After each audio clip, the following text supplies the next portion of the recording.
Hi, ನಮಸ್ತೆ ಎಲ್ಲರಿಗೂ. ಹೇಗಿದ್ದೀರಾ?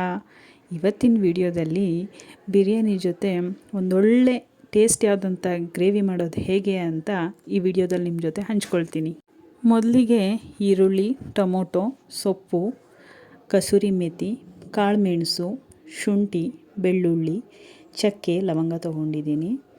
ಇದರಲ್ಲಿ ಫಸ್ಟು ಪ್ಯಾನಲ್ಲಿ ಒಂದು ಆಯಿಲ್ ಹಾಕಿ ಅದರಲ್ಲಿ ಈರುಳ್ಳಿ ಉದ್ದಕ್ಕೆ ಹಚ್ಕೊಂಡಿರೋ ಈರುಳ್ಳಿಯನ್ನು ಹಾಕ್ತಿದ್ದೀನಿ. ಇದು ಒಂದು ಮೀಡಿಯಮ್ ಸೈಜ್ ಈರುಳ್ಳಿನ ಫುಲ್ಲು ತೊಗೊಂಡಿದ್ದೀನಿ, ಮೀಡಿಯಮ್ ಸೈಜ್ ತೊಗೊಂಡಿದ್ದೀನಿ.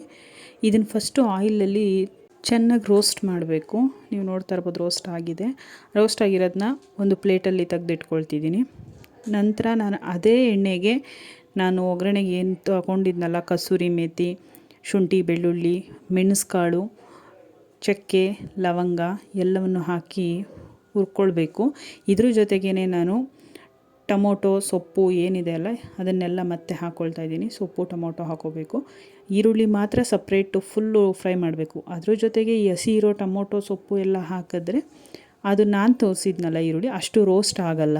ಹಾಗಾಗಿ ಫಸ್ಟು ಅಷ್ಟು ರೋಸ್ಟ್ ಮಾಡಿ ತೆಗೆದಿಟ್ಕೊಂಡು ಆನಂತರ ನಾವು ಇದಕ್ಕೆ ಸೊಪ್ಪು, ಟೊಮೊಟೊ, ನಾನು ಏನೇನು ನಿಮಗೆ ಇಂಗ್ರೀಡಿಯೆಂಟ್ಸ್ ತೋರಿಸಿದ್ದೀನಲ್ಲ ಅದನ್ನು ಒಂದು ಸರಿ ಆಯಿಲಲ್ಲಿ ಈ ಥರ ಫ್ರೈ ಮಾಡ್ಕೋಬೇಕು.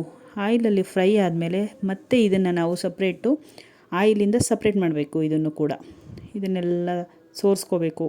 ಎಣ್ಣೆ ಸಪ್ರೇಟ್ ಆಗುತ್ತೆ ಮತ್ತು ಇವಾಗ ನಾನು ತೊಗೊಂಡಿರೋವಂಥ ಸೊಪ್ಪು, ಟೊಮೊಟೊ ಎಲ್ಲ ಸಪ್ರೇಟ್ ಆಗುತ್ತೆ. ಈ ಥರ ಒಂದು ಮಸಾಲಾನ ನಾವು ರೆಡಿ ಮಾಡ್ಕೊಳ್ಳೋದ್ರಿಂದ ಈ ಅಂಗಡೀಲಿ ಸಿಗುವಂಥ ಪುಡಿಗಳು ಆದಷ್ಟು ಕಡಿಮೆ ಉಪಯೋಗಿಸ್ಬೋದು.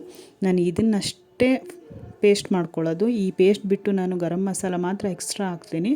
ಅದನ್ನು ಬಿಟ್ಟು ನಾನು ಬೇರೆ ಯಾವ ಪುಡಿಯನ್ನು ಯೂಸ್ ಮಾಡಲ್ಲ. ಬಟ್ ಟೇಸ್ಟ್ ಮಾತ್ರ ಅಲ್ಟಿಯಾಗಿರುತ್ತೆ. ನೀವು ಒಮ್ಮೆ ಟ್ರೈ ಮಾಡಿ ನೋಡಿ, ಈ ಥರ ಚೆನ್ನಾಗಿರುತ್ತೆ. ಈಗ ನೋಡ್ತಾ ಇದ್ದೀರಾ ನೋಡಿ, ನಾನು ಸಪ್ರೇಟ್ ಮಾಡ್ತಿದ್ದೀನಿ. ಆಯಿಲ್ ನಾನು ಎಷ್ಟು ಹಾಕಿದ್ನಲ್ಲ ಅದರಲ್ಲಿ ಕ್ವಾಂಟಿಟಿ ಕಡಿಮೆ ಆಗ್ತಿಲ್ಲ. ಅದನ್ನು ನಾನು ಹಾಗೆ ಆಯಿಲ್ ಉಳಿಸ್ಕೊಂಡಿದ್ದೀನಿ.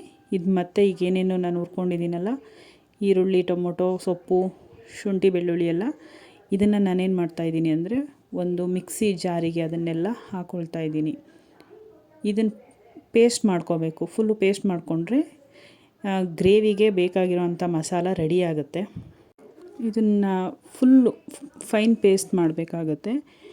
ಇದನ್ನು ಬಿಟ್ಟು ನಾನು ಎಕ್ಸ್ಟ್ರಾ ಯಾವುದೇ ಒಂದು ಮಸಾಲ ಐಟಮ್ನು ಉಪಯೋಗಿಸಿಲ್ಲ. ಈಗ ಇದು ಮಸಾಲ ಪೇಸ್ಟ್ ಕೂಡ ರೆಡಿಯಾಗಿದೆ.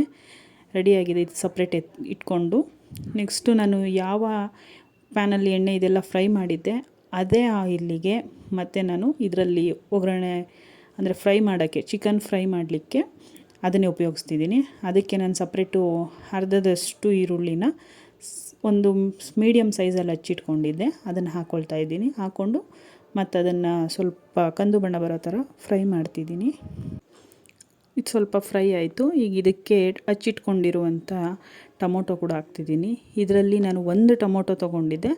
ಅರ್ಧ ಟೊಮೊಟೊನ ನಾನು ಪೇಸ್ಟ್ ಮಾಡಿದ್ದಕ್ಕೆ ಹಾಕಿದ್ದೀನಿ ಟೊಮೊಟೊನ.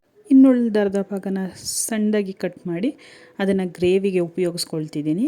ಈಗ ಇದಕ್ಕೆ ನಾನು ತೊಳೆದು ಇಟ್ಕೊಂಡಿರುವಂತಹ ಚಿಕನ್ನ ಆ್ಯಡ್ ಮಾಡ್ತಿದ್ದೀನಿ. ಆ್ಯಡ್ ಮಾಡಿಬಿಟ್ಟು ಚೆನ್ನಾಗಿ ಇದನ್ನು ಮಿಕ್ಸ್ ಮಾಡಬೇಕು.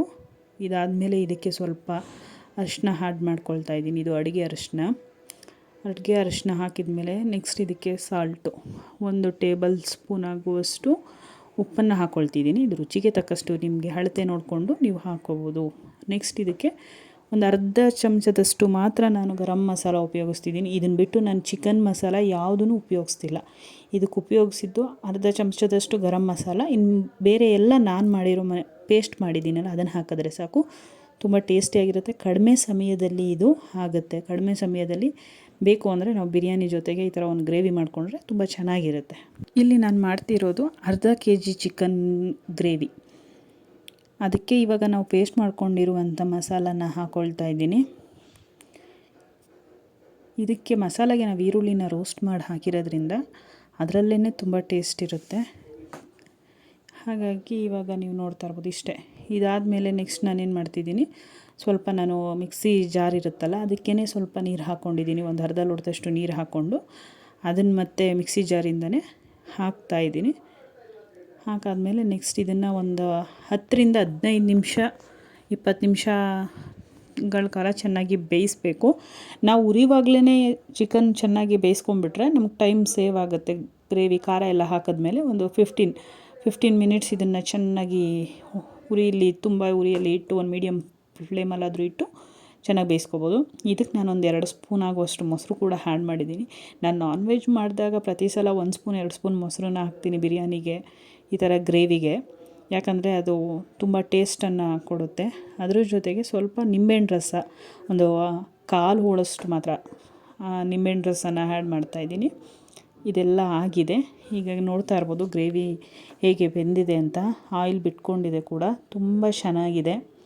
ನೋಡ್ತಾ ಇರ್ಬೋದು, ನೋಡೋಕ್ಕೂ ಅಷ್ಟೇ ಚೆನ್ನಾಗಿತ್ತು, ತಿನ್ನೋಕ್ಕೂ ತುಂಬ ಟೇಸ್ಟಿಯಾಗಿ ಇತ್ತು. ನೀವು ನೋಡ್ತಾ ಇರ್ಬೋದು. Thanks for watching. Bye bye. Have a nice day.